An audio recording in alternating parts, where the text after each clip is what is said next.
Financial Source webinar will be led by our presenter, Ryan Losey.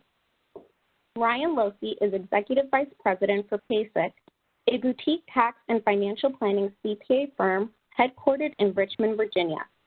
Ryan leads the firm's real estate and international tax practice. Ryan is widely considered as a thought leader on taxation topics such as international business, real estate, manufacturing, and healthcare. He has presented at numerous organizations and universities, including U.S. Export-Import Bank, Virginia Conference on World Trade, South Carolina International Trade Conference, Council for International Tax Executives, Medical Society of Virginia, James Madison University, Virginia Commonwealth University, Virginia State Bar, Virginia Economic Development, Partnerships, and many others. Within the community, Ryan has served or currently serves as an adjunct professor for the Executive MBA program at Virginia Commonwealth University. He's also a chairman of the VSCPA Tax Committee, president, treasurer, or board member to the Virginia International Business Council, Society of International Business Fellows, and Virginia Biosciences Development Center. He is a member of the American Institute of Certified Public Accountants, Prime Global, and the Virginia Society of Certified Public Accountants. Wow, we are in for a real treat. We are so excited to have Ryan present. So let's get started. I'm going to turn things over to our presenter. Ryan, thank you so much for joining us. Fantastic. Brittany, thank you for that wonderful introduction. My pleasure. Thank you for being a part of this call. We are so excited for this presentation. Thank you so much. Sure. With that, I will say the show must go on the road, just like in Hollywood. I do represent a lot of athletes and entertainers, and 3, 4, 5 months ago when we were setting this up, I expected to be in my office space looking over the lake and doing this presentation, and lo and behold, the coronavirus has swept across part of the U.S., and I'm sure it will continue. So I'm actually in my study presenting this, and along with my wife who works for a major multinational corporation. She's at home, and as well as my 5 kids, because the governor sent them all home about a week and a half ago, and they've got a couple of weeks off. So I'm glad to see that we can continue this. It wasn't postponed. It wasn't canceled. Looks like we got a good participation of participants today. And hopefully you can take away something to apply to your business today. And then I'll have some tidbits about pending legislation that's been circulating last week and also even up to last night around midnight.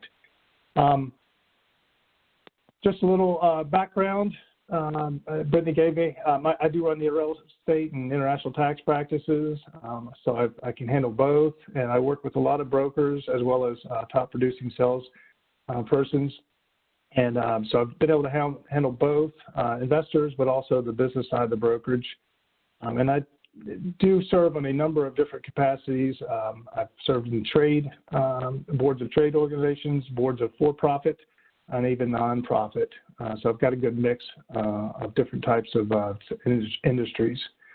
Today's session is really focused on, and again, I've worked closely with realtors. Actually was married for one for over a decade, and she's the mother of my children, so I have a close connection to her and her family with regards to brokerage. But I've been working with realtors for 24 years, right around 24 years. And I wanted today's session be focused to the commission piece of the business, which is your real estate salesperson side of representing as buyer's agent or listing agent. But I wanted you to think about how to run your business in a tax efficient manner, really the commission business side, and then also some tidbits about the new Tax Cut and Jobs Act. I call it new because it's fairly new. It was effective on the international side for the end of 17, but for most across the country, it took effect in 18 going forward. And there were some really nice provisions, very nice handed out provisions for those that are in the real estate business. I want to make sure you take advantage of those, at least for now up until 2026 when these provisions expire. I also want to talk about running yourself as a business and what that looks like and how you segregate it and kind of organize yourself, because when you work with financial advisors, certainly CPAs, and any other business advisors, you want to present yourself that way, but you also want to be organized in such a way so that you can actually analyze your business, see how you're doing year over year, know what revenue is, know what expense is, and know what net profit is, so you can see if you're going the right direction. I wanted to present this out because a lot of times folks, are employees, and whenever they decide to go in for business for themselves, I'm not sure what that means. And I like to classify and categorize things as obviously an accountant. But really there's four kind of areas that most people derive their income from. There's employee, you're an employee, basically W-2, and you're working for someone else, and they control a lot of things, like how you do, what you do, when you do it. And that's really the employee relationship. Then there's the independent contractor. We also call this the 1099 relationship. So it's not the same type of income as a W-2 employee. It's still called earned income. You're performing services and receiving that 1099 type income. But for our tax code treats you as a small business or a sole proprietorship. And one of the big differences between the two is you get to deduct all ordinary necessary expenditures from that 1099 gross income, whereas an employee, you don't get to do such.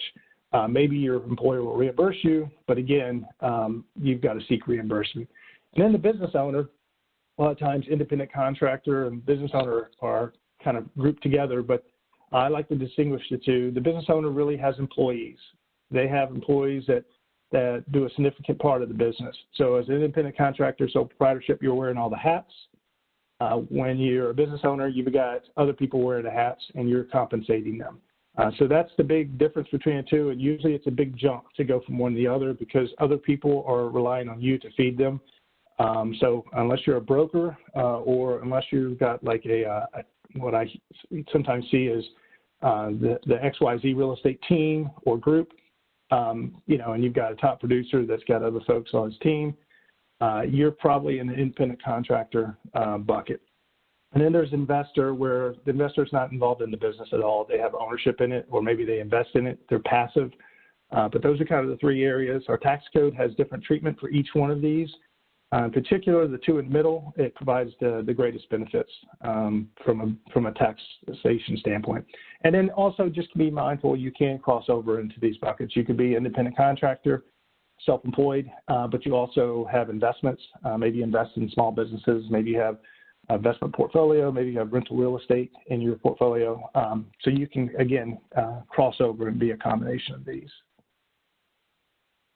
What is a business? I think it's important to define, because if you don't have a trade or business, then all these wonderful deductions go away. So it's important to be mindful of you've got to be in the business of a for-profit trade or business to get all these wonderful deductions. If you're not in it for profit motive, then our tax code limits those deductions to basically the gross income, but it doesn't allow you to create a loss. So what is a business? Well, it's the occupation, work, or trade in which entity is engaged, and that means a sole proprietorship as well, but it's profit motive. It doesn't have to be actually generating profit, but there's a motive to drive profit. That is the goal, that is the task, and you're doing everything possible to generate that outcome. Characteristics of a business, again, it's important to segregate these so that when you do start practicing, or if you are, that you have clearly the profit motive, but you may have a name, you have a business location, it could be your home, it could be your broker's location, separate bank account. You really need to have a separate bank account that you run all of your commission checks through, all of your expenses through, so you can isolate that activity. Not only for purposes of being able to analyze how you're doing, but also to know for purposes of external reporting, and most likely tax return and CPA. But it could be financial analysis, seeing where you are, trends, production year over year or over a couple of years. I mentioned tax return. You're likely going to have a separate tax return. For a sole proprietor, you're going to have a Schedule C, and fortunately that's reported directly with your personal 1040 tax return. But if you have a business entity, it may or may not require a separate business tax return. A business license, your local jurisdiction may require you to have a business license. You may be exempt. You always have to look at that. And then businesses can have pension for their active owners and employees. And we'll talk more about what a simplified pension that you can utilize to drive down your tax liability, especially for operating as a sole proprietorship. And then many more items, but the clear thing I want to distinguish is that a business is separate from its owner. You may think of yourself as one and the same, but for legal purposes, for tax purposes, and really just for financial statement purposes, you really need to segregate the two. You are the owner of that business, but it is separate from yourself. So let's take a look at this, put some numbers to it, and so we kind of see kind of the financial impact of, you know, someone who would be, in my opinion, a top producer, and what it may look like without any kind of planning or any thought of saving for retirement versus if they did purposely do the planning and the difference in the outcome. In my world, I always like to define the transaction. Once we know the legal org chart or the transaction, then we can do planning. Then we know the character of the income. We know the relationship and the flow of cash or property. So in this situation, I think it probably applies the most on this call. You got a seller. That seller could have been a buyer as well, but I decided to use a seller. The brokerage is representing that seller, so they've got some kind of listing agreement. And it closes, and commission income gets paid to the broker. And for the folks on this call, primarily, it's going to be the realtor. And that's the individual who's the salesperson whose license is sitting in a conspicuous setting at the broker's office, and they're going to get a commission income as well. And generally, we call this a split. And again, everyone negotiates their own split, but basically, there's the revenue that you receive, and that's what I'm kind of going to cover in the context of today's presentation. That realtor that's operating as a salesperson with her license or his license held with a broker, they're receiving commission income. Think of that as your sales revenue, and it gets deposited in your segregated bank account. I don't recommend commingling that with a personal account. You can always take distributions from that account to cover your personal living, but again, I highly recommend having a segregated account. So let's put some numbers to this. I've got some assumptions in here. Yours could be different, but I wanted to give you an idea where I derived this $190,000, $189,000 of gross commission income that gets paid to the realtor. I assumed 30 transactions, so you know it could be listing or it could be buying, but 30 transactions, average price of $300,000, and 3% commission on either side, either the listing commission or the buyer's agent piece. And then I assumed a 70-30 split with the broker.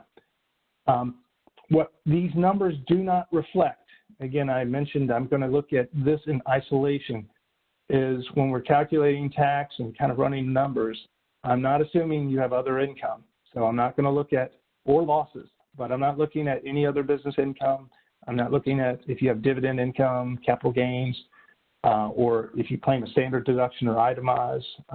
I'm purely wanting to isolate this sole proprietorship business type income. And if we had more time, I'd maybe throw in some examples, but we're going to be pressed for time getting through the number of slides and information today. So again, we're not looking at any other items other than this would be your only sole source of taxable income. But before I get into the expense side, I did want to highlight, and Brittany wanted me to highlight this as well. There are some wonderful tools that you can find on the Financial Wellness Realtor platform. This is one of them. I would encourage you to use this, especially if you're operating as a sole proprietorship. This is one that it's good for you to do your budgeting, do your plan, but also your actual.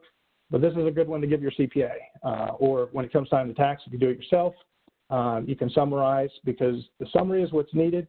We don't need receipts for purposes of filing with the IRS. If you get exam and you happen to be the small percentage that gets pulled from examination, then you may have to produce receipts, but it's not needed for purposes of tax reporting. So again, this is a great tool. and it's available to everyone who is a member. I have my own little spreadsheet that I keep, and this is indicative. I actually pulled one of my clients from a couple of years ago, and I rounded up some numbers. But I was pulling their numbers, and clearly auto is usually the biggest one. Advertising is next, and marketing. And then a lot of times it's their professional dues, travel, and then a phone, obviously. But this was just an example of some of their expenditures that they had through the year. And so 189,000, pretty good producer, selling pretty decent value of homes, 30 of them a year. About 136,000 net. There is this gets into a tax calculation, but basically when we're trying to calculate taxable income, they're allowed to deduct half their self-employment tax that they pay. And keep in mind, as if you're not already knowledgeable of it, as a sole proprietor, you are considered both the employer and the employee. So for those of you that made the switch from W-2 and going out and venturing into the real estate salesperson business, one thing you may not be aware of, and you will be acutely aware of the first year you do a fair amount of transactions, is you wear both hats. You're the employer and the employee. Whereas in a W-2 relationship, your employer covers 7.65% of your employment taxes, and you cover the other half. You get to cover both when you're self-employed. So again, in this example, we basically have 126,000, almost 127 of net taxable commission income. All right, and let's start walking through kind of what some of the tax impact may be on that. We do have graduated rates in this tax, in our tax code. There's 7 different brackets. They all kick in at different levels. It all depends on your status. So if you're single versus head of household versus married filing separate versus married filing joint. For today's presentation, I've assumed just a flat effective rate of 25% so that you can actually see the impact of this. You know, with 126,000, if you were married, you might be right in the 24% bracket. If you were single, you might be just below that. But for today, I want to just assume it's a flat 25% rate so that we can see and compare apples to apples. If you live in a state that has an income tax regime, you're also going to have a state income tax on that net business commission income. For those who live in a state that doesn't have an income tax, you're probably paying it through your real estate tax assessment, and or you have a higher sales tax. And that's how the states collect it, those either through sales tax or income tax, and the locality gets it through real property tax assessments. So again, we've got some assumptions here. Assume 25% effective rate, 5% for state, and then again, I mentioned the self-employment tax, 15.3. You're both the employer and employee, so you have both 7.65%. You double that, that gets you the 15.3. And these are the amount of taxes you would pay in this situation, and this is pretty common. So at the end of the day, you know, you generate $189,000 of gross commission income after you're split with your broker. You did 30 transactions, which is a lot. You're probably in the top 20 percentile in your area. You've got $52,000 of actual cash expenses to run the sales business. And then you've got a self-employment deduction. That's just a tax deduction that you're allowed to claim, half. And then you have your tax, you know, at the federal, state, and Department of Labor, which is the self-employment piece. And your net cash at the end of the day, what do you have for spending, for paying your personal mortgage, for other activities? You got $79,000. So $57,000 went to those 3 items. It basically means you have an overall effective rate of 42%. So 42% of your net profit went to some tax authority. It did not go in your pocket. And so I'm going to give you 2 real big ideas today that will show you how you can drive that down dramatically.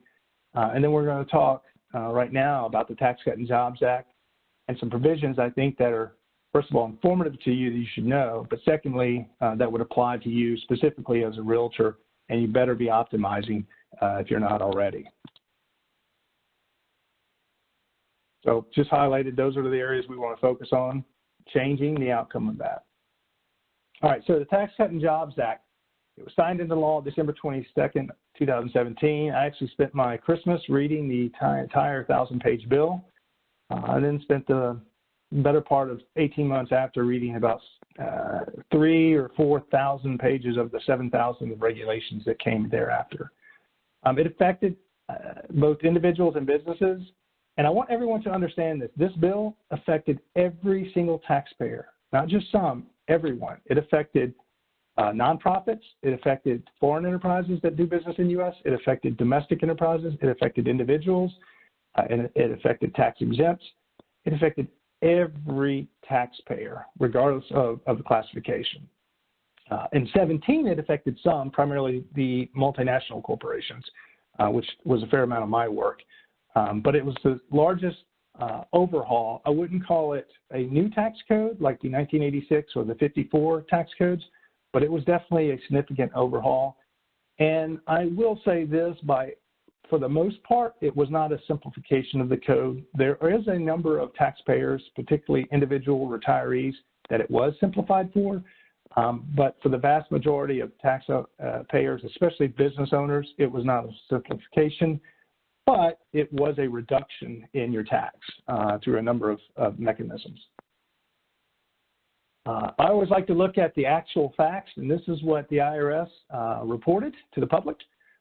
This is the first year result for the individuals in the U.S. based on 2018 filings. So as you can see, there's a lot of numbers here, but I want you to focus on just a handful, which are at the bottom, 176 million tax filings or taxpayers, and not everyone is required to file a tax return. You may be exempt if you have a low enough amount of income, but the net result of the Tax Cut and Jobs Act, this is just to demystify any myths out there, is that, and these are all the different types of brackets, less than 10 to 20, more than 1,000, and basically what it came down to is almost 81% of taxpayers saw a cut in their tax liability.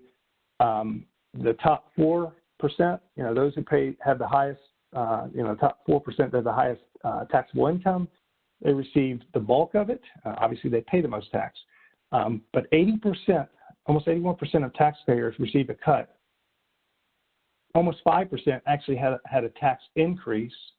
And then about 15% had no change. So if you're looking at this and you're trying to say, hey, what happened? Basically, 95% of taxpayers in America had either no or reduction in their tax liability year over year compared to the 2017 rules that were in place. It's also important to know that the 5% that saw increases, they were weighted in a number of states, a handful.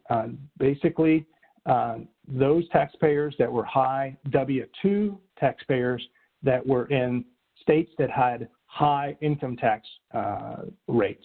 So your typical New Jersey, New York, Connecticut, Minnesota, and California, those were primarily the three.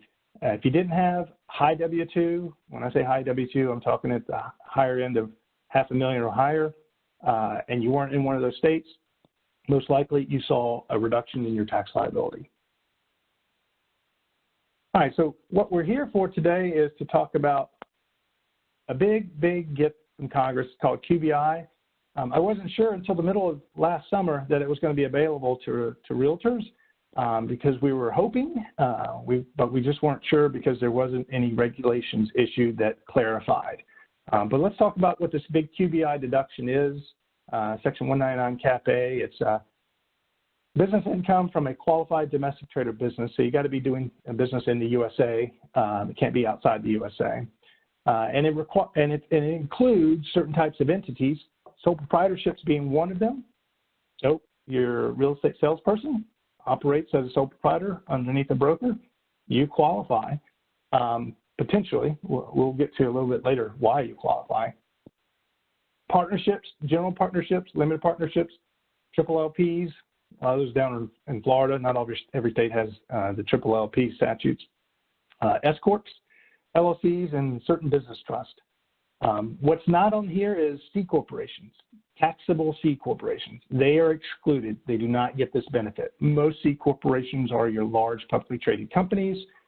They got another gift, but the smalls and mediums, they get the QBI deduction if they qualify.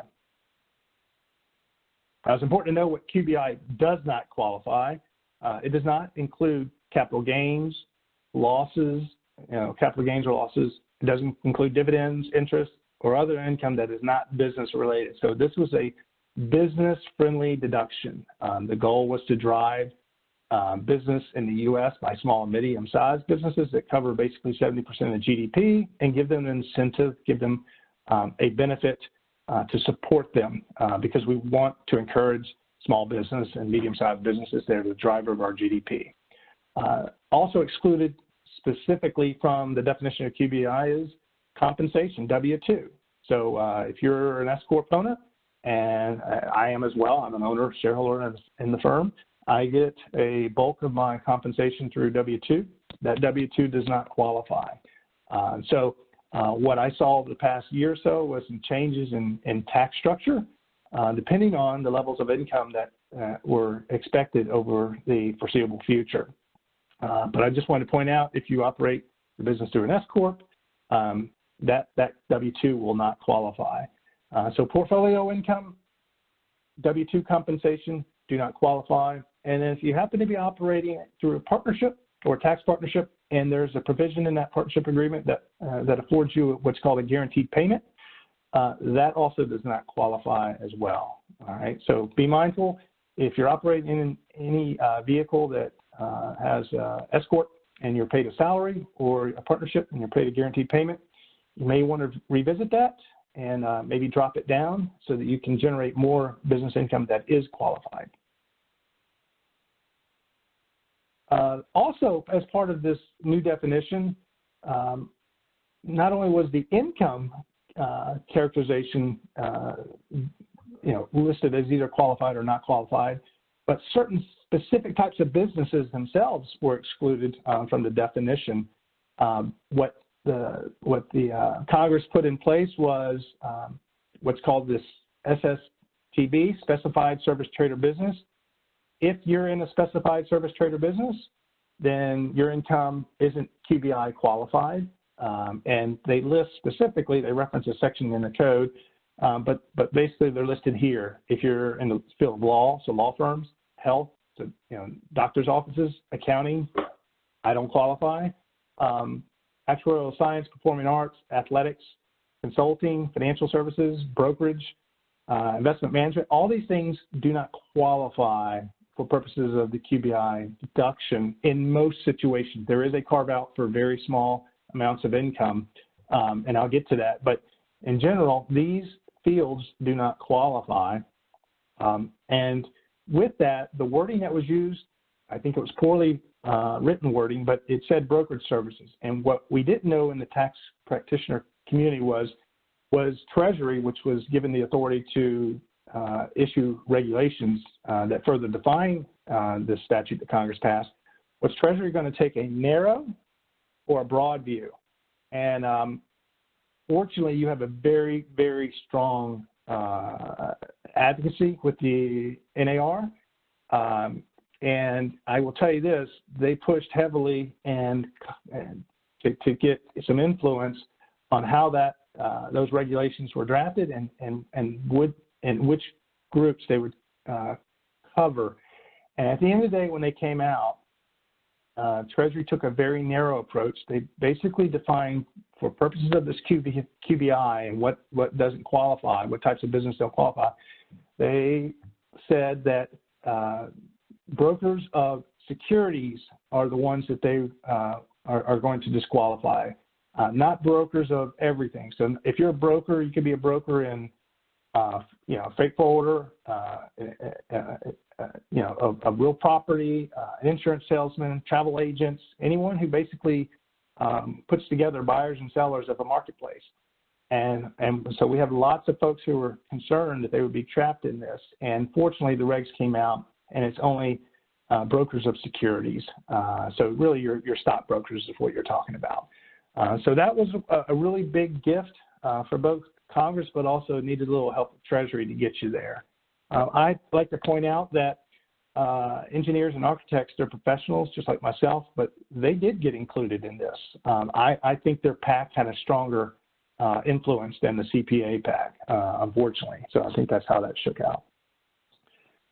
So I did mention this after the TCJA, Treasury, they issued regulations, you know, again, fortunately, it took a narrow view and limited it to financial securities as opposed to all brokers. So that's really big. That's really big because we're going to see how you're basically only going to pay tax on 80% of your real estate salesperson income. You're not going to be paying tax on 100% of it, as long as this is law, and it's going to be tax law through 2025. It is set to expire in 2026. So let's talk about thresholds. These were not the thresholds that were passed as part of the bill. They were set in 2018, but there was an index factor that was put in. So each year these thresholds likely go up, but they have to look at inflation, and inflation increases, then these thresholds will go up. There is what we call above and below the threshold.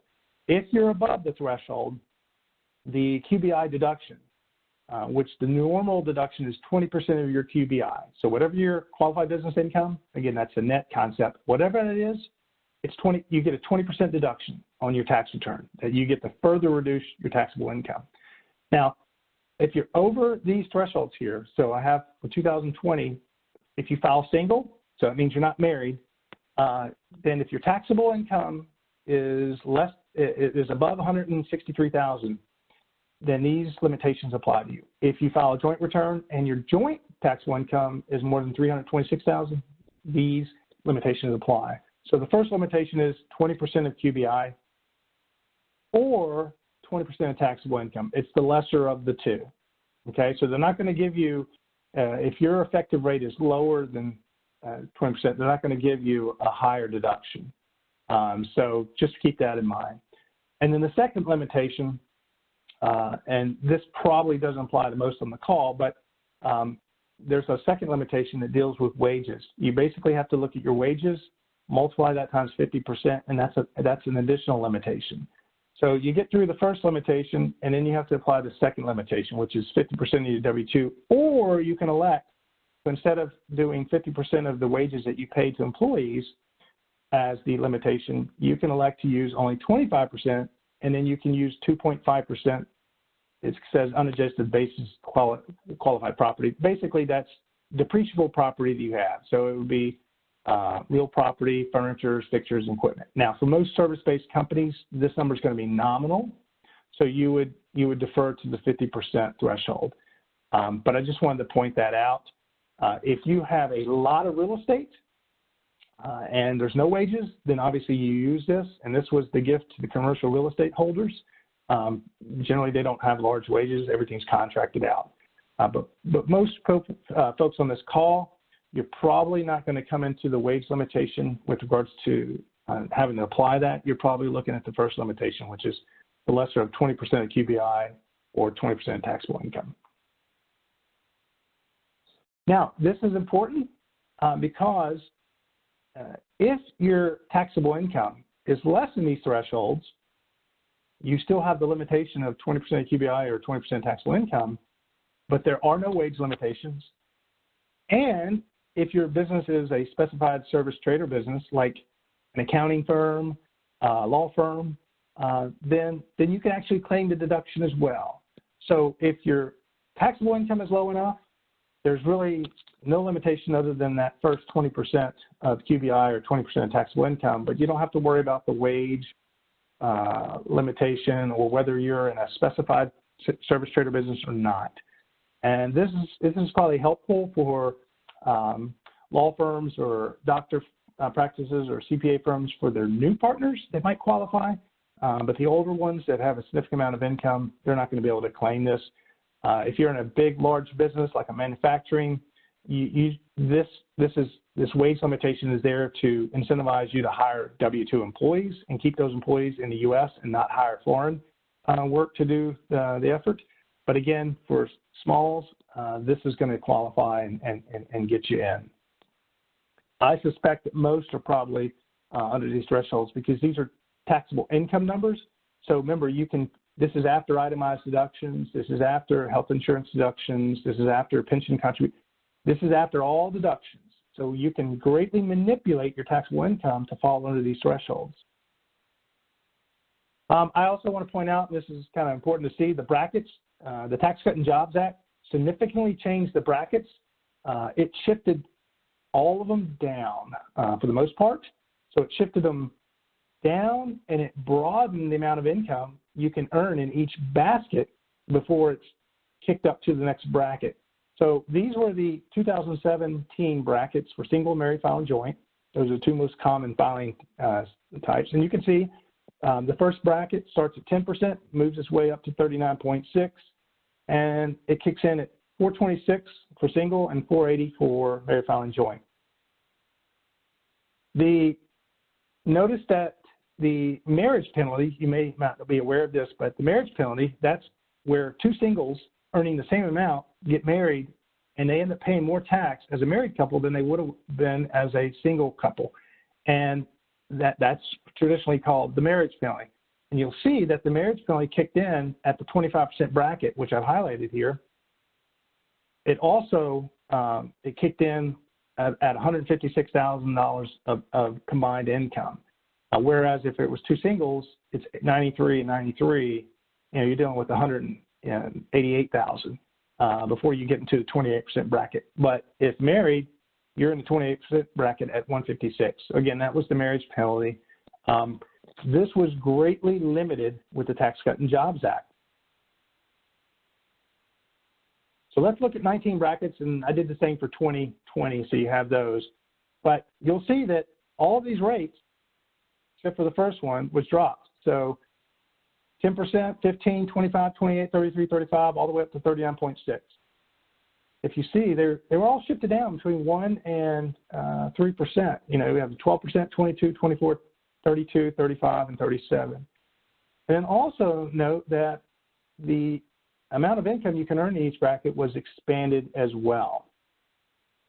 And to point out the marriage penalty, to show the significant difference between the two, if you look at the marriage penalty on the previous slide, it kicked in the 25% bracket at $156,000 of taxable income, whereas here it kicks in a 35% bracket, and it kicks in at $408,000. Well, actually, it kicks in at, $408,000. So the point is you can earn a lot more as a married couple and be taxed less. That was the significant difference between the old rate structure and the new rate structure. Also note, again, the highest bracket is not 39.6, it's 37, and you have a lot more income you can earn in those brackets. For 2020, again, I just wanted to point out 622 for marrieds gets you into the highest tax bracket, 518,000 for singles.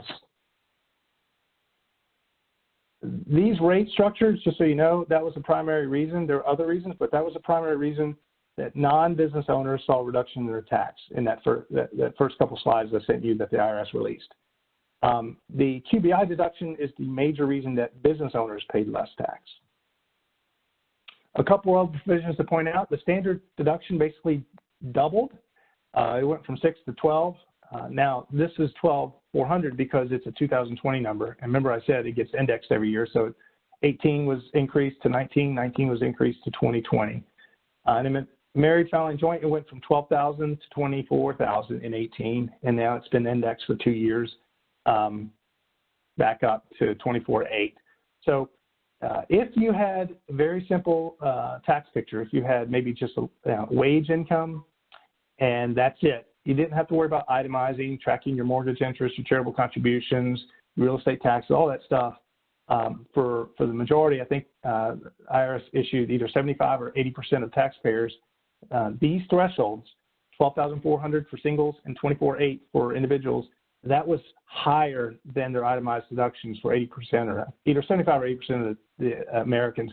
So this allowed you to not have to worry about doing that comparison of, do I itemize or do I claim the standard deduction each year? Again, simplifying the tax return. I do want to point out that personal deductions were deductions and dependent exemption deductions were repealed through 2025. So you're not having to try to figure out, did junior file his taxes before you did and claim himself. That's not an issue anymore. Divorced couples aren't having to fight who's going to claim the deduction, because again, for the next 7 years, it's not a deduction anyway. So I just wanted to point that out. You took one deduction away and beef up the standard deduction. I think that's what Congress's thought process was. Some miscellaneous itemized deductions. These are some other things to keep in mind. This really hurt employees, and in particular it hurt professional athletes. They can no longer deduct what's called miscellaneous itemized deduction, basically business expenses that your employer won't pay you back for. For NFL players, it was like the agent fees, 3% of their contract, union dues, things like that. Those aren't deductible anymore until 2026. Moving expenses, probably a lot of you consult on reloads. Those are not deductible, and if the employer pays, it's now includable in their W-2 gross income. So that's a big change from before, where if it was on a certain qualified expenditure, it was non-deductible, or if the employer paid it, it was not includable in income. State and local income tax deduction, that was limited to $10,000. This is the one that caused folks in high tax states that had high wages to have to pay more tax. DC I left out, I forgot that originally. Alternative minimum tax, that was actually a big relief. Basically, if your income is over $1 million, you're not going to be subject, unless your income is over $1 million, you're not going to be subject to AMT. This used to catch a lot of taxpayers that started off around 200. So you have married filing joint, they each have 100.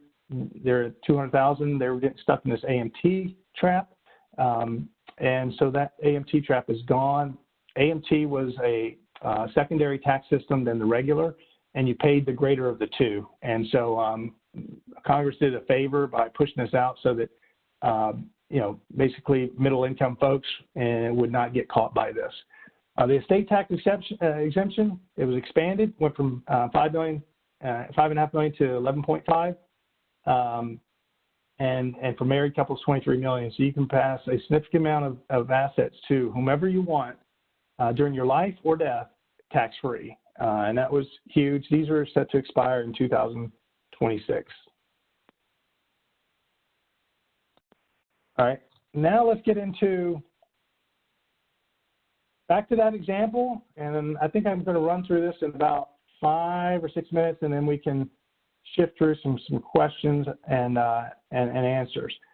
So remember this flow of transactions, and remember this, the 189, we had 52 of expenses. We had our deduction for half the business part of the self-employment tax, 127, and we have all this tax, 57,000, net cash of 79, and a 42% effective tax rate. So two things I want you to walk away with today is, because you're sole proprietorship, you're a sole proprietorship, you're able to set up a special type of pension plan.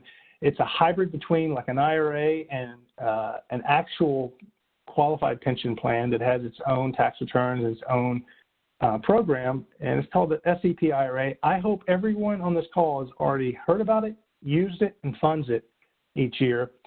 The deduction, if you're the owner of the business, is limited to 20% of your business income. And that's important because if you have significant business income, it can be higher than the IRA limitations, which are $6,000 per year.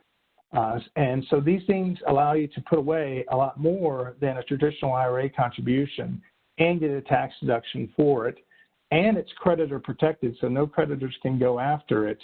And the income that is derived off the contribution, so if it's invested in securities or interest-bearing CDs, that is tax deferred until you actually start taking distributions out in retirement, so generally at 59.5.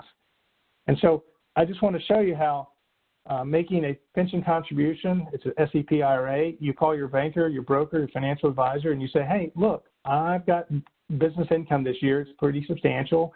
I'm going to make a contribution. Set this type of plan up. It's just a titling of the plan. It's very simple. You don't have a lot of paperwork.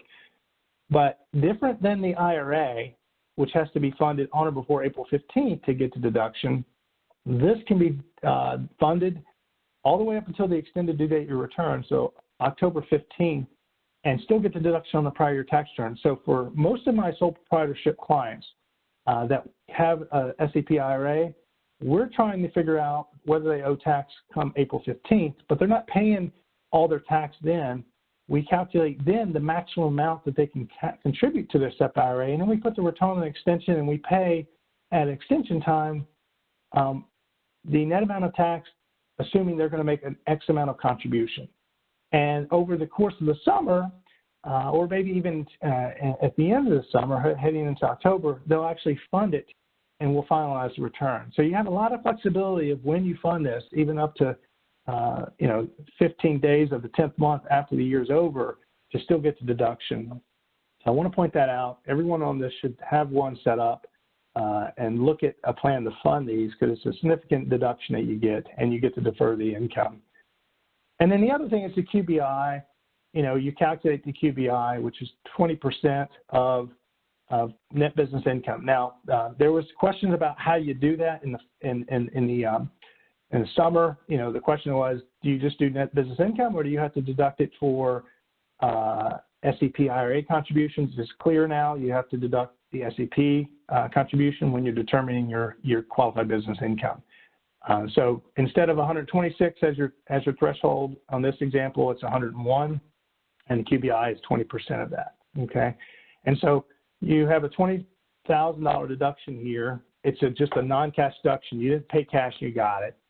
And then you have a $25,000 deduction, which you paid cash, but it went into like another one of your pockets that you control, which is the SEP IRA. And by those two, you've generated enough deductions to drop your taxable income down to $81,000. It's not sitting at $127 anymore. I do want to point out, and the reason why I also want to emphasize today the QBI deduction is IRS came out end of last year and said the number one math error that was made on 2018 tax returns was how to calculate QBI deduction. That was the number one missed deduction, or was computed incorrectly. And so for everyone on this call, please make sure you optimize this number and you're computing it correctly, because if the IRS says it is, then, and they said it was not overstated, it was understated. So it's likely a lot of folks have understated numbers. I've actually filed a couple of amended returns to actually claim the right amount and get refunds. But I want everyone to know that it's not a simple calculation. It can be, but make sure you optimize it. Don't minimize it. Now this is a continuation of that sheet, 81,000. So if you go back and see 81,000 continuation, but I needed more room.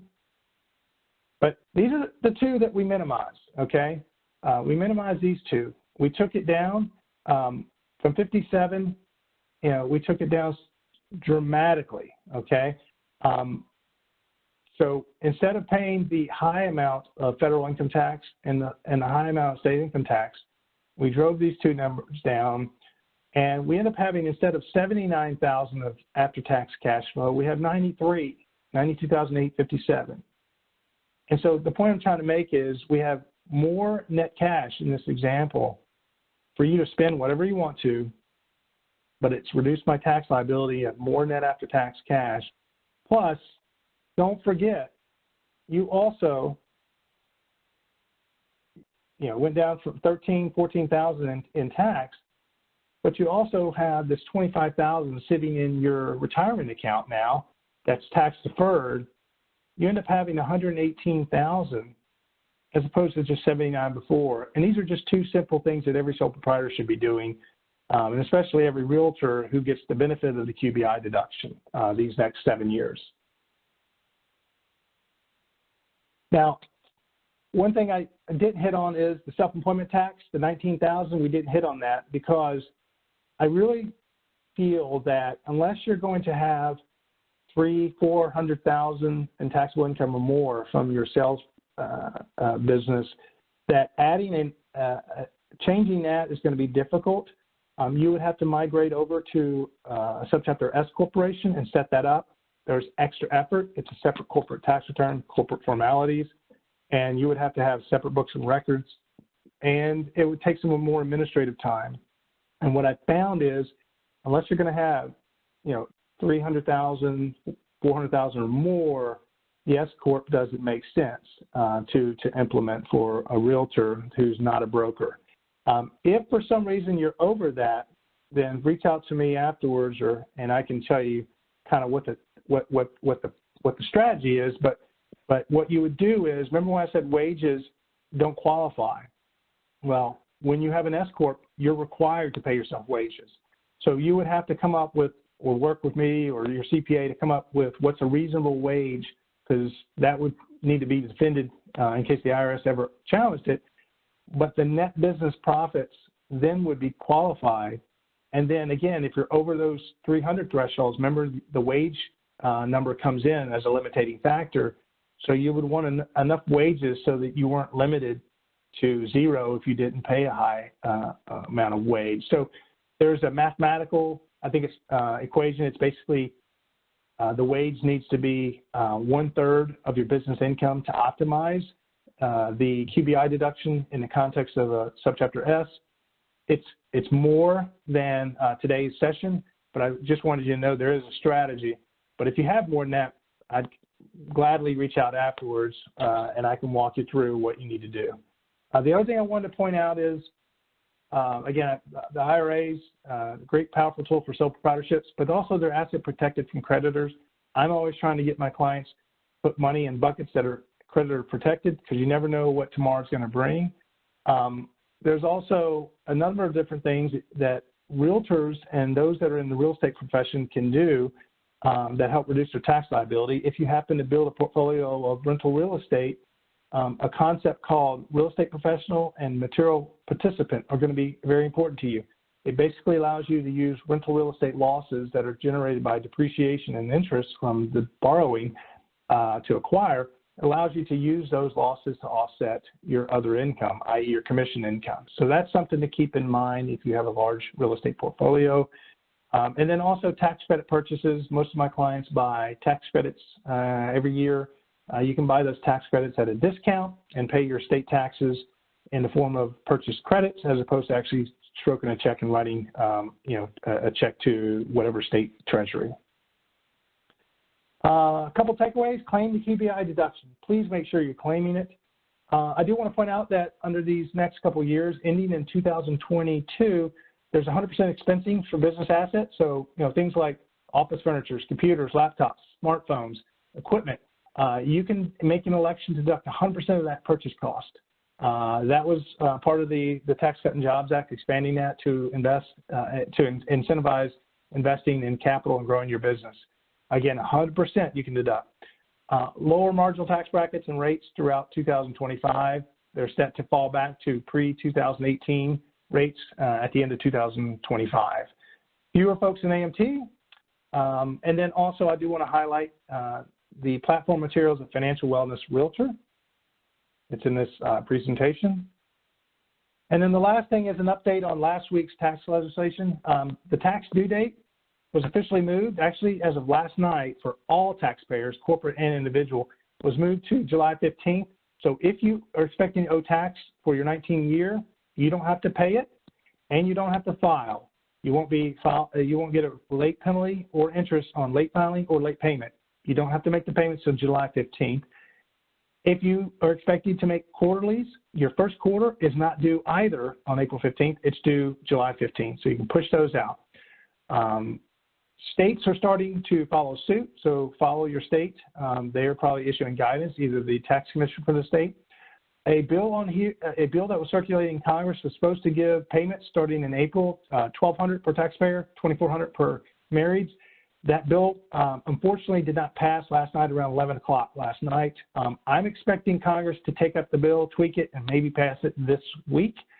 It's a very, very friendly bill. It is a huge bill, but again, I didn't want to get too much into it if it didn't pass, and it hadn't passed as of today. There is a First Family Coronavirus Response Act that did pass last Wednesday. It does provide, again, for sole proprietors and self-employed, It provides a tax credit. And so if you have employees or if you're self-employed and you're paying that self-employment tax, you may want to look at this bill because it will allow you to reduce your payroll taxes in the form of a credit, but that credit is actually treated as refundable. So think of it as when you get a refundable credit, that's like free cash from the federal government. If you need loans, SBA is also processing short-term, very low interest, like 2.75 loans. They're not doing this through any bank. Usually SBA issues loans through a bank that is qualified or certified. They're doing this directly from their website. So if your business needs a short-term loan to get through this tough situation that we're going through, then go directly to the SBA.gov website and you can process your loan application there. It started last Thursday. I will say the website crashed over the weekend. There were so many loan applications. But I would go visit that if you're going to need or anticipate having a cash flow crunch in the next couple of months. With that, I'll turn it over to Brittany for Q&A. Awesome. Thank you so much, Ryan, for that informative presentation. Thank you. This was great. So now at this time, we do have some questions in our queue. So for members listening in, it's not too late to submit a question. You're simply just going to send a message in the chat or just email us at financialwellness@nar.realtor. So Ryan, here's our first question.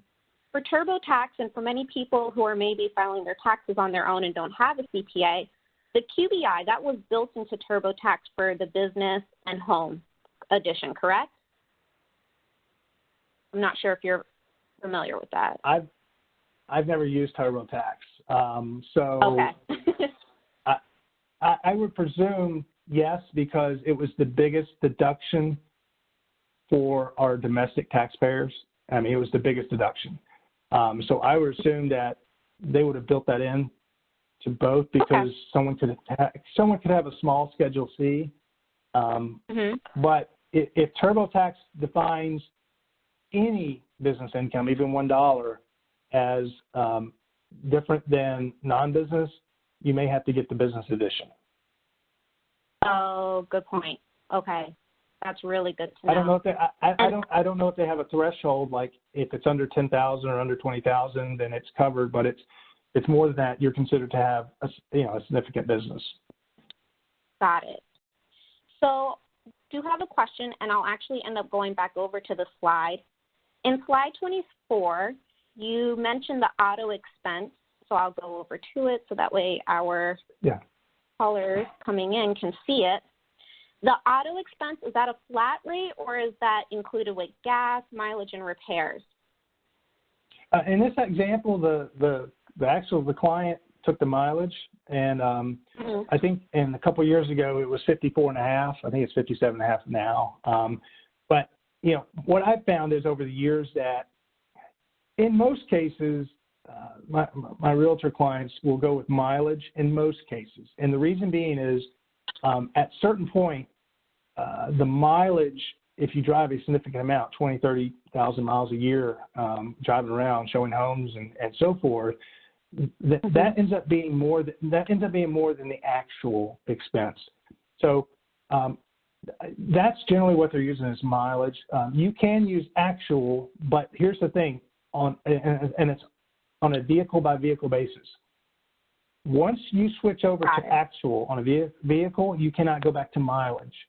So if you're driving a significant amount of miles, mileage is probably over a period of time going to be the better answer because you have a larger deduction.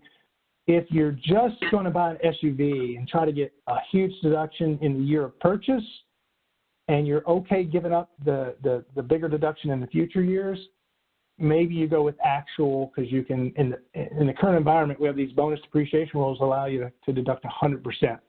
But if you're not that route, let's say you're buying a vehicle that's maybe $20,000, but you're going to drive 25,000 miles, 30,000 miles, you may be better just over 4 or 5 years just claiming mileage. And it's also probably simpler to track. Good point. Okay. Thank you. I do have another question, but before I get to that question, I do just want to point out for any members who need to jump off of this call This webinar is recorded and will be available on Wednesday, March 25th. Just visit nar.realtor/CFFW/webinars, and then we'll also make sure to post it on social so that way you guys can access it again. So Ryan, for our next question that we have, so if someone is already set up as a sole proprietor filing as an S-Corp, can they still take advantage of using a SEP IRA to create a reduced taxable income? So if someone has a sole proprietorship, I don't know why they would have an S-Corp unless they're two separate business activities.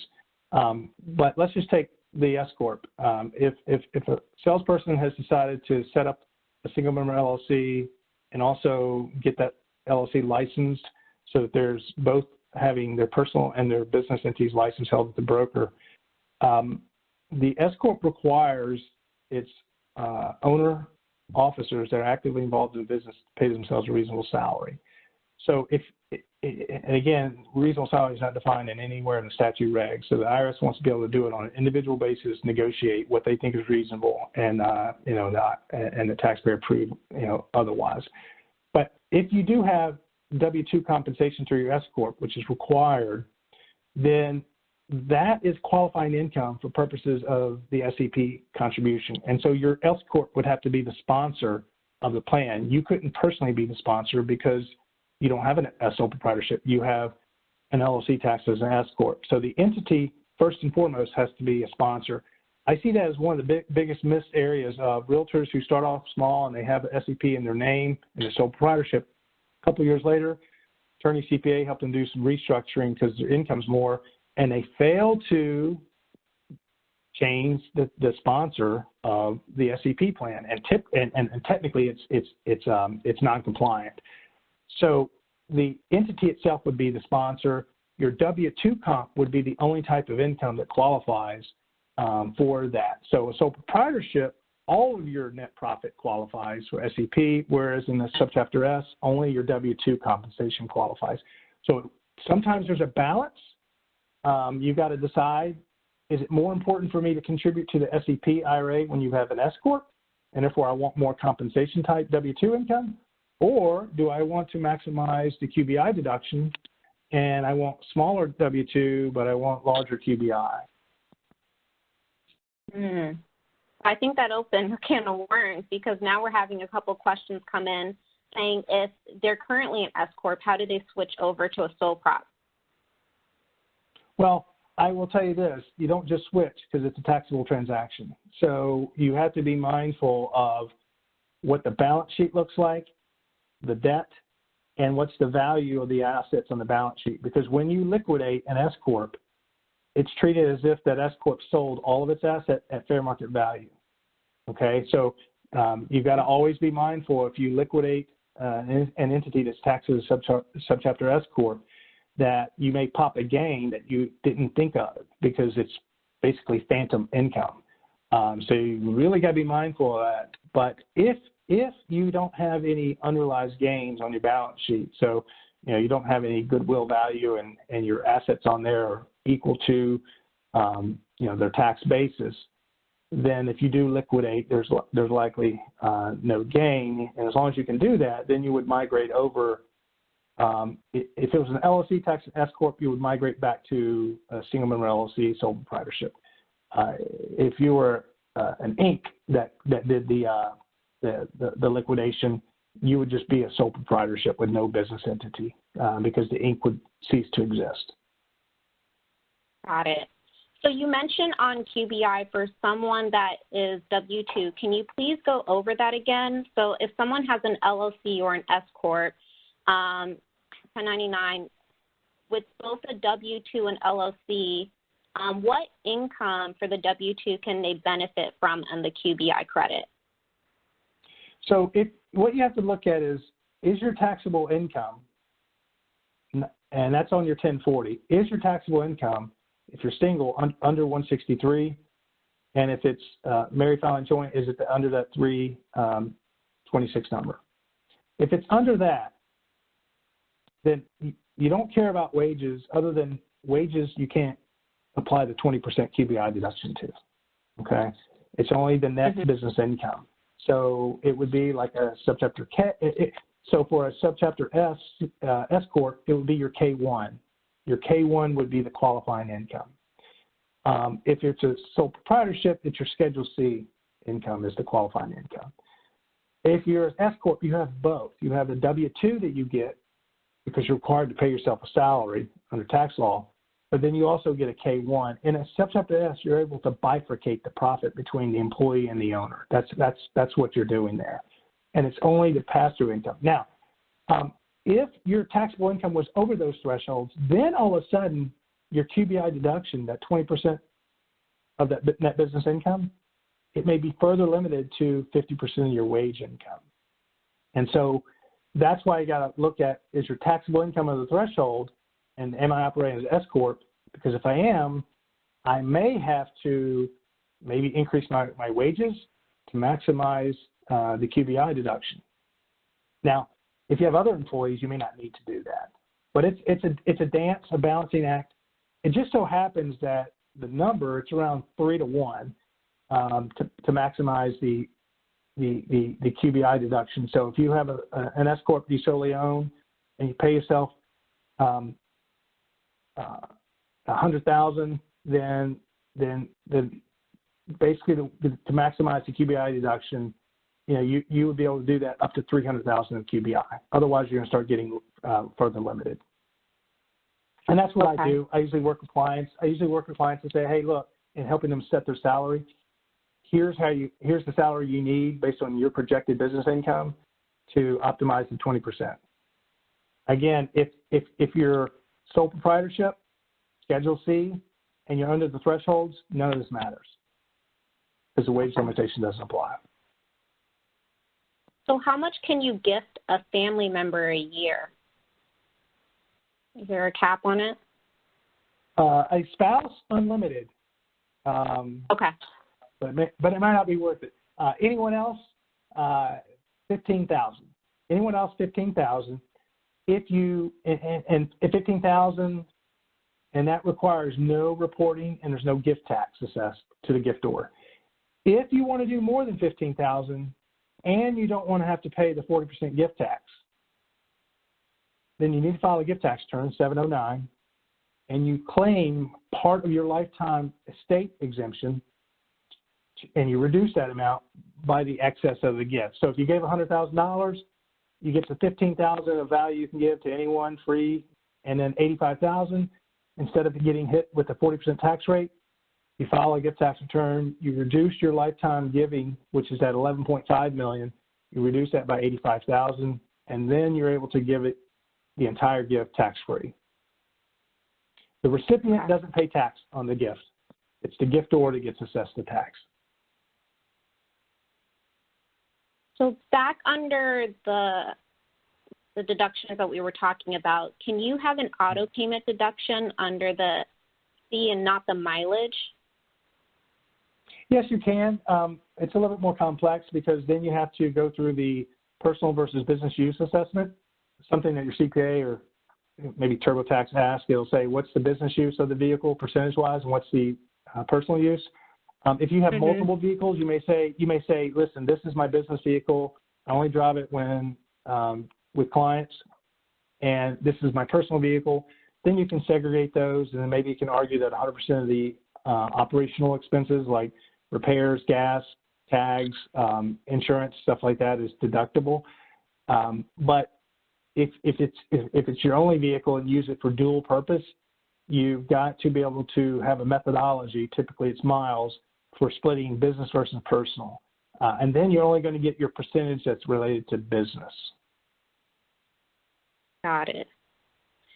So does an index universal life pension plan qualify as a pension plan that can be used in this deduction, and can the IUL retirement pension plan with life insurance attached to it grow tax-free under tax code 7702? Sorry, I know that was a mouthful. No, I don't think that's like it's probably called a pension plan, but I think it's just a life policy that has cash surrender value that accumulates. I'm not talking about that. I'm talking about a a pension plan that our tax code treats as where the employer gets a deduction when they make the contribution. Generally, life insurance, you don't get a deduction when you fund it. The income potentially, if it's structured correctly, could grow tax deferred, and if there's a payout down the road, if it pays out because of someone passing that it's covering, then the life insurance to the recipient is tax free, and that's why you don't get the deduction. That's why you don't get the deduction on the front end. Is you don't get the deduction, but it's also tax free when it's paid out. With the pension plan, you get a deduction against taxable income, but it's taxable income in the future. Typically, 59.5 is when you can start taking these out penalty free. Okay. So, a couple more questions, and we'll get ready to close out. It's not the same thing. It's not a pension plan. It's a life policy. Got it. So, Ryan, for some people who have lost 100% of their Airbnb business during the coronavirus, what can they do? If it was sizable, you can go to, well, first is, I don't know if you have a business continuity insurance policy. If so, you may want to check the provisions in that policy to see if it covers things like this. I know as a business owner, we're having everyone in the entire firm track our time on a specific type of code because we're not able to work in the office. I had to send everybody home last Friday to work remotely, and not everybody, I mean, some of the administrative folks have a difficult time, or we had to incur a lot of costs to get them up to speed so they could log in remotely. So check to see if you have a business continuity provision that covers things like this. That's the first piece, and get that claim going if you do. I think there's going to be some relief coming in the form of credits. I just don't know if I hope Congress passes it this year. I know there's going to be a significant amount of relief in the package. I just don't know what it's going to look like exactly. The two biggest ones that I'm seeing that are directly under our tax code, under Title 26, are employer credits with regards to keeping employees in place, or those that run sole proprietorship businesses, helping them give credits to their self-employment tax area. What I don't know is if there's going to be a payment for lost revenue directly from the government. I don't know off the top of my head if that's going to happen. Okay. So more to come on that. Yeah, I mean, like, for instance, the first on the list is airline industry. So I don't know if that's going to trickle down to everyone that's in, the hotel and lodging and transportation industry. I don't know. So what about the mortgage relief? Can you explain a little bit more on that? Is this for rental, or is it just for primary mortgages? And if so, can, I guess, our members delay on paying that mortgage? Have you gotten any direction on that, or more? Yeah, it's not really tax, but it is. I did see that in the bill. Again, the bill covers like all different areas of our basically our industries. There's narrow tax provisions to help, like employer taxes and income taxes, but then there's other areas, and I think it fell under HUD and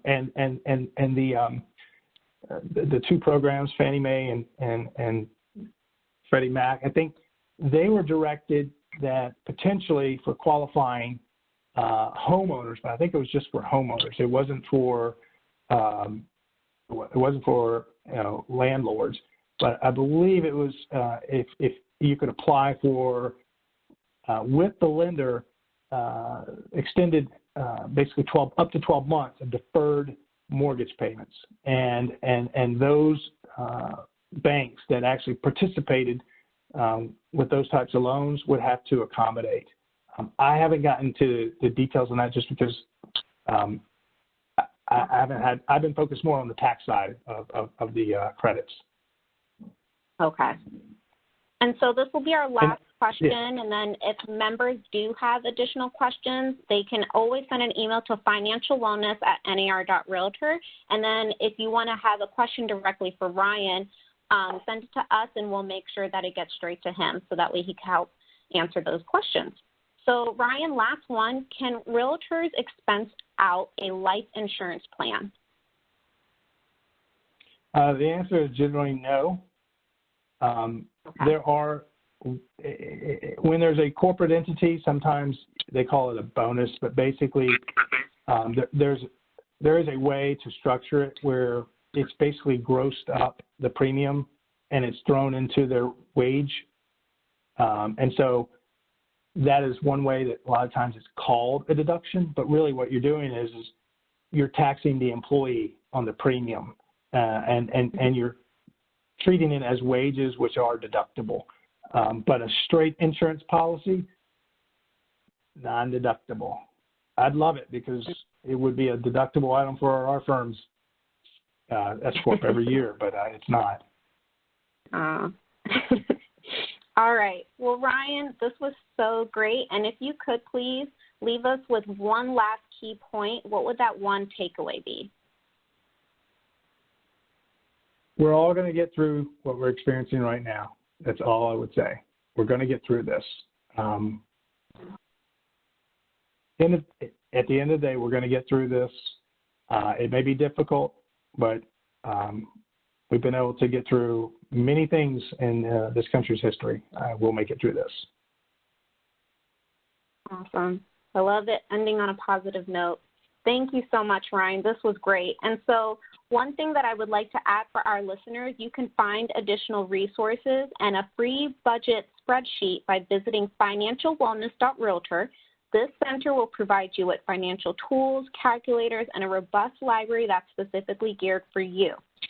So really just want to say, Ryan, thank you so much for your time. This concludes our webinar, and special thanks to our members for joining the call.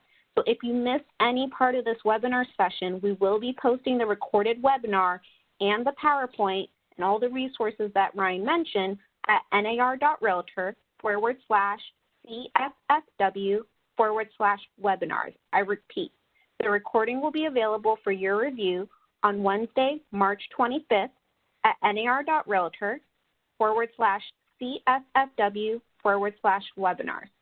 So now at the end of this session, a survey bar is going to pop up on your desktop browser. Please leave us your feedback on today's presentation. Thank you so much. We look forward to having you join us for our next Financial Source webinar on Friday, March 27th at 12 p.m. Central. Thank you so much. Take care, be safe, and stay healthy, everyone. Thank you so much, Ryan. Appreciate it. Thank you, Brittany. Be well.